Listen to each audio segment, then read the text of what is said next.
In this lesson, we are going to solve this angle alpha of this triangle. In this triangle, we have just the longest side 3 and two other sides, radical 3 and radical 3, isosceles triangle. Okay, we need to decide between these two laws, the law of sine or law of cosines. Okay, we have law of sines between, this is sine over sine of this angle over the opposite side, or equals to ratio of the sine of this angle over this opposite side, and so on for C angles. And we have the cosines. Cosine is between three sides of a triangle, and if we have one of the angles. But we don't have any angle here. We just have three sides. Here we can't find anything from this one because we don't have any angles. So we just put this aside. We don't use this one. But how about the cosine? Cosine we can use, we have this, the longest side is C, is this one we have, this one, AB, and B. So we can find this one, the cosine of C. Cosine of C is between these two lines, for example, or because this is the longest one. Longest one is here. So this is the angle we can find from here, right? But we need to find alpha. As you see, this is isosceles triangle because radical 3 is radical 3. So we know that if this is alpha, this is alpha. So if we find angle theta and subtract from 180 is the sum of these two, and we can find alpha, right? Okay, let's go. This is the longest side. These two are the smallest side. Okay, longest side is here. 3 squared equals to rad 3 squared here, rad 3 squared here. Okay, minus 2 times this times this.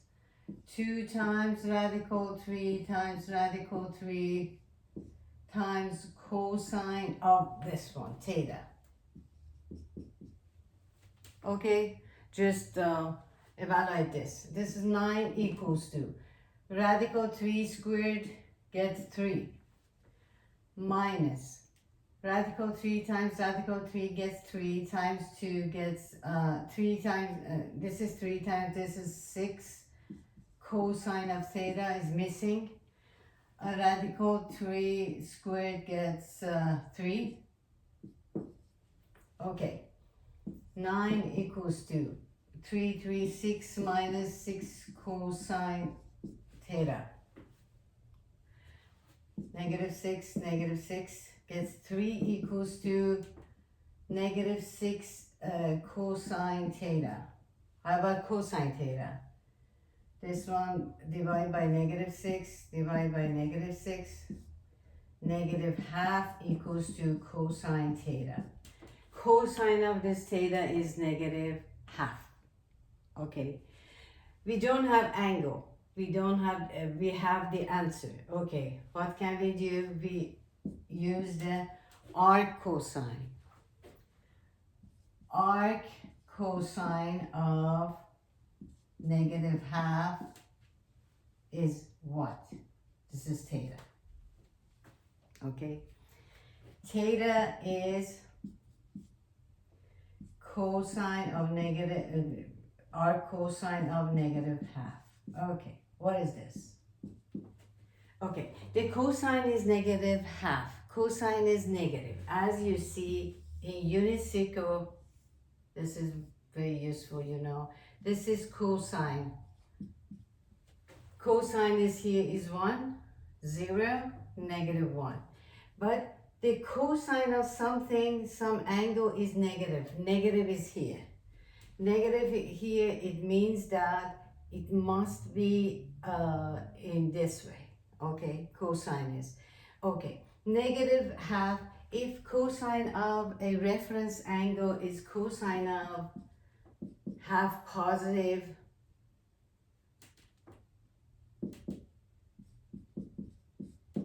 we know that this is 60 degree. Yes, for 60 degrees, this is reference angle is 60 degrees. But how about negative? Negative is the other side. Exactly 60 degrees here. If 60 degrees here, this must be 120. Yeah?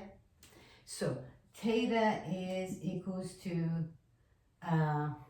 the sine of 60 is equal to this one, but just in a negative.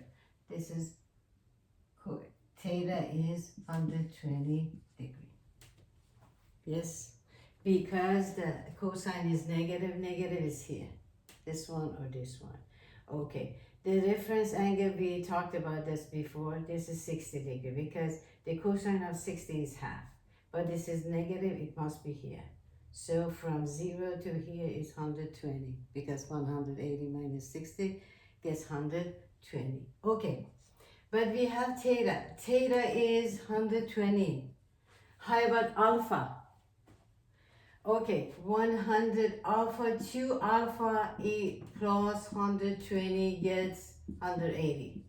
Yes? Okay, continue here. 2 alpha equals to 60. Alpha gets 30 degree. Right?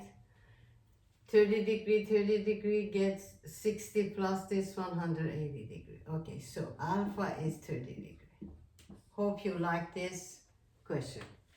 This one is easy, but in the beginning you should choose between this one.